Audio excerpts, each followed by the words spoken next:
Bonjour et bienvenue dans cette nouvelle vidéo de Sève de Lumière. Alors, cette semaine, on va parler d'un sujet que j'ai pas forcément l'habitude d'aborder parce que c'est un petit peu tout nouveau pour moi. C'est l'application de la pédagogie Montessori avec les enfants d'âge primaire, donc en 6-12 ans. Donc moi, ma fille vient d'avoir 6 ans, donc c'est vrai que c'est quelque chose d'un petit peu nouveau pour moi. Et comme on va voir juste après, en fait, les enfants, ils vont pas avoir les mêmes besoins qu'en 3-6 ans, on va pas pouvoir continuer à fonctionner comme on fonctionnait en 3-6 ans, parce qu'il suffit de prendre un enfant de 3 ans et un enfant de 8, 7, 8, 9 ans, ça n'a rien à voir, il n'a pas les mêmes besoins, etc. etc. Donc il va y avoir des choses en fait, des changements à apporter, et notamment par rapport à notre posture pour pouvoir continuer à accompagner donc, nos enfants dans leurs apprentissages et de manière plus globale dans leur développement et leur apprentissage de la vie. Donc dans cette vidéo, je vais vous donner 5 points en fait qui sont importants à comprendre et à prendre en compte en fait quand on accompagne donc des enfants en 6-12 ans. Mais avant de commencer et d'aller plus loin, je vous informe qu'aujourd'hui, Victoria du site Enfance Positive sort sa nouvelle formation justement 6-12 ans complète, donc qui va présenter tout le cursus pour les apprentissages en 6-12 ans, donc avec le matériel, etc. etc. mais aussi tout l'aspect comment justement accompagner cet enfant, comment aménager l'environnement, comment répondre à ses questions, etc. etc. Sachez qu'il n'y a que 25 places. Cette formation est professionnalisante, donc pour celles qui veulent devenir éducatrices Montessori pour pouvoir ensuite postuler dans les écoles, elle est tout à fait adaptée. Donc je vous mets le lien en bio et je vous conseille de ne pas trop traîner à aller voir le descriptif de la formation parce qu'à mon avis les places vont partir très vite. Alors le premier point que je vais aborder avec vous, c'est en fait l'existence de ce que Maria Montessori appelait le plan de développement. Donc Maria Montessori a étudié donc l'enfant de la naissance jusqu'à l'âge adulte, et elle a donc déduit que l'enfant en fait, elle a observé que l'enfant passait par différentes phases dans son développement, et donc ces différentes phases elle les a appelées les plans de développement. Donc il y a le premier plan qui concerne les enfants entre 0 et 6 ans, le deuxième entre 6 et 12, le troisième entre 12 et 18 et le dernier entre 18 et 24 ans, qui correspond, comme les neurosciences nous l'ont montré récemment, à un âge en fait de maturité cérébrale. Donc dans ces plans de développement, ce qu'il faut bien comprendre, c'est que les enfants ne vont pas avoir les mêmes besoins ni les mêmes caractéristiques. C'est-à-dire qu'on va pouvoir retrouver des enfants qui vont évoluer et quelque part qui vont renaître à chaque période. Donc qui vont être, ça va toujours être le même enfant, mais il va quelque part avoir une renaissance et vraiment des caractéristiques qui vont vraiment changer et évoluer. Et moi ça, j'ai vraiment pu le remarquer chez ma fille. Elle avait un peu plus de 6 ans, hein, donc quand je dis 6 ans, encore une fois, ça va prendre de manière très globale. Comme d'habitude avec les âges, on est très méfiant. Il y a des enfants pour qui ces métamorphoses vont apparaître plutôt à l'âge de 5 ans. Pour d'autres, ça sera plus tard à 7 ans. Voilà, chacun son rythme. Donc c'est pas du jour au lendemain à 6 ans que votre enfant, qu'il faut changer votre manière de faire. Ça va vraiment dépendre de l'évolution de votre enfant. Encore une fois, comme toujours en Montessori, on observe et après on s'adapte. Voilà, et c'est d'ailleurs ce qui se passe en théorie dans les écoles Montessori. L'enfant ne passe pas forcément en 6-12 à la rentrée, mais quand on sent que l'enfant est prêt pour changer d'ambiance en fait. Et donc pour en revenir à ma fille, je me suis bien rendu compte il y a quelques mois qu'il y a eu un changement chez elle. Elle a commencé un petit peu à changer de façon d'être, de caractère quelque part si je puis dire. Que ça soit dans sa manière d'apprendre, mais même dans son quotidien, sa façon de prendre soin d'elle, sa façon d'appréhender les choses, etc. etc. Alors ça s'est pas fait du jour au lendemain, mais j'ai quand même remarqué une coupure assez nette à un moment donné. Après, on a eu d'autres choses qui ont fait dans la vie que peut-être ça a apporté ce changement et qu'à cette période-là, elle a été amenée à évoluer. Voilà. Mais en tout cas, ce que je peux dire, c'est que la petite fille que j'ai maintenant, enfin la fille de 6 ans que j'ai maintenant, que j'accompagne, n'est pas la même que celle que j'accompagnais il y a tout juste 6 mois. Donc ça me demande en fait de me renseigner et de m'adapter. Et donc c'est pour ça que moi en tout cas, je ferai partie du voyage avec Victoria demain. Pour apprendre justement à mieux accompagner ma fille dans cette nouvelle phase en fait de développement que je connais beaucoup moins que le 3-6 ans. Le deuxième point que je vais aborder avec vous, et donc qui est le premier, en fait, la première caractéristique, enfin une des caractéristiques de l'enfant entre 6 et 12 ans, c'est que l'enfant, en 3-6 ans, on a vu, il est très bien en fait dans son ambiance, l'ambiance Montessori, que ce soit à la maison ou en école. Là, l'enfant en 6-12 ans, il va commencer à se sentir à l'étroit en fait entre ces quatre murs-là, et il va vraiment, il va avoir ce besoin en fait de se tourner vers l'extérieur et d'aller explorer le monde extérieur. Il va avoir besoin en fait d'élargir ses possibilités, d'aller se confronter en fait à la vie réelle et de faire en fait de nouvelles expériences sociales. On va dire que le cadre de la classe ou de la maison ne lui suffit plus. Il a vraiment besoin d'aller découvrir l'extérieur. Donc quand je dis découvrir l'extérieur, c'est pas seulement sortir en promenade comme ça, mais vraiment avoir un but derrière. Et c'est vraiment à cet âge-là qu'on va commencer à donner des responsabilités à l'enfant. Petit à petit, il va apprendre à sortir seul. On va lui apprendre, alors pas forcément directement à 6 ans, mais là on parle vraiment de l'enfant entre 6 et 12 ans. On va être justement dans cette démarche de l'aider à apprendre à se débrouiller dehors par exemple pour aller acheter du pain, aller acheter quelque chose. Si on veut par exemple sortir, qu'on prévoit une sortie, qu'est-ce qu'il faut qu'il emporte, ce genre de choses-là. Donc voilà, ça c'est vraiment le premier point. L'enfant a besoin d'aller à la rencontre du monde et de l'extérieur, de manière vraiment pratico-pratique. Le troisième point que je vais aborder avec vous, qui est un petit peu en lien finalement, enfin comme d'habitude tous les points sont en lien, c'est pas des choses vraiment différentes qu'on peut mettre dans des cases, c'est vraiment, on prend l'enfant dans sa globalité. Donc à la fois il se tourne vers l'extérieur, mais aussi il se tourne tout simplement vers l'autre. En 6-12 ans, il a envie de découvrir l'autre. Autant en 3-6 ans, enfin même en 0-6 ans, on a un enfant qui est très centré sur lui, qui veut se découvrir lui, ses capacités, etc.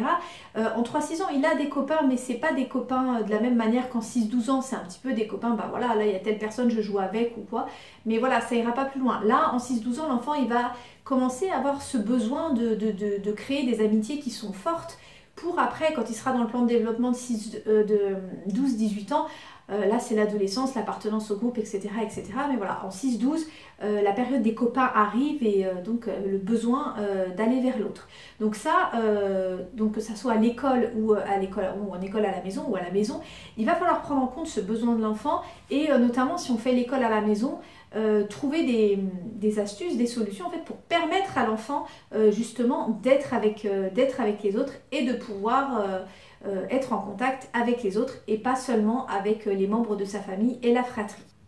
Donc pour ça, on va pouvoir proposer à l'enfant des ateliers de groupe, des ateliers thématiques, notamment je pense, alors en ce moment c'est un peu compliqué avec le contexte et tout ça, de corona, de confinement, etc., où les regroupements sont compliqués, mais traditionnellement en école à la maison on fait beaucoup d'ateliers, enfin il y a souvent des sorties, des ateliers thématiques qui sont proposés.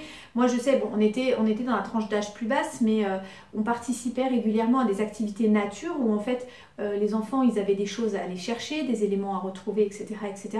Et donc ça c'est vraiment ce travail-là donc, qui répond donc à ces deux besoins, à la fois le besoin de se tourner vers l'extérieur et donc le besoin de découvrir l'autre et de travailler en groupe.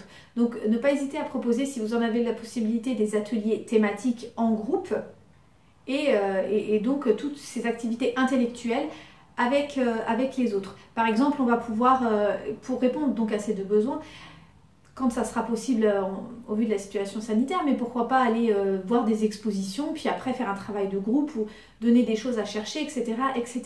Et quand on n'est pas à la maison mais à l'école, c'est vrai qu'il faut aussi avoir cette idée en tête quand on travaille avec des enfants de 6-12 ans, qu'ils ont besoin vraiment de se retrouver en groupe pour faire du travail à plusieurs.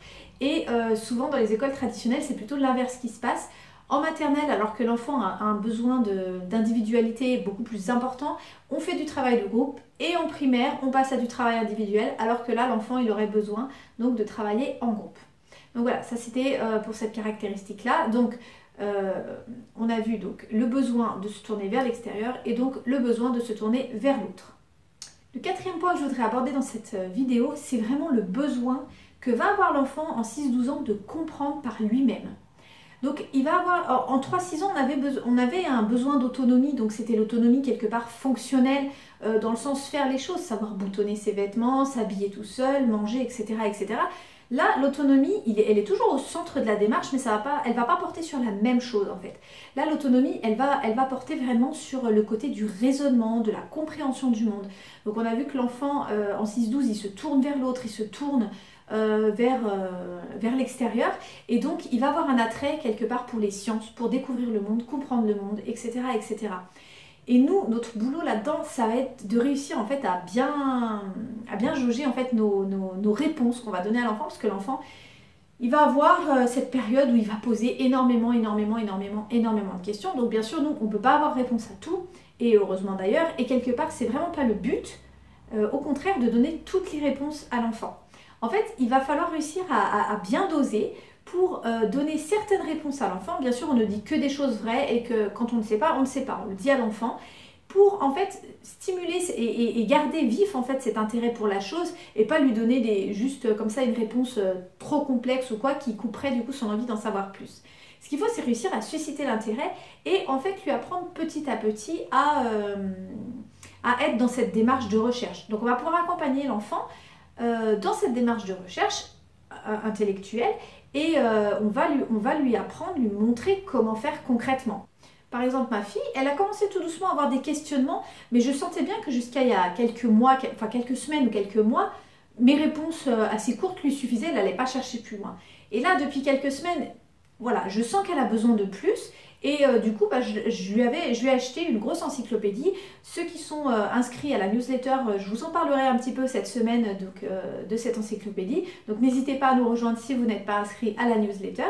Et en fait, ma fille passe le plus clair de son temps en ce moment à lire cette encyclopédie. Mais vraiment de A à Z. L'encyclopédie, elle doit faire 500 pages. Et je crois qu'elle en est à 150 ou 200 pages. Elle lit vraiment tout parce qu'elle est intéressée par tout.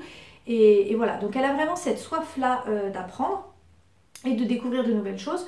Donc du coup, quand elle me pose des questions, bah voilà, au départ, je l'orientais vers cette encyclopédie que je lui ai achetée déjà il y a un petit moment, mais qu'elle n'allait pas du tout consulter. Alors que, voilà, et petit à petit, en fait, elle s'est mise, on s'est mis à regarder ensemble, je lui ai montré comment ça marchait avec le sommaire, etc., etc.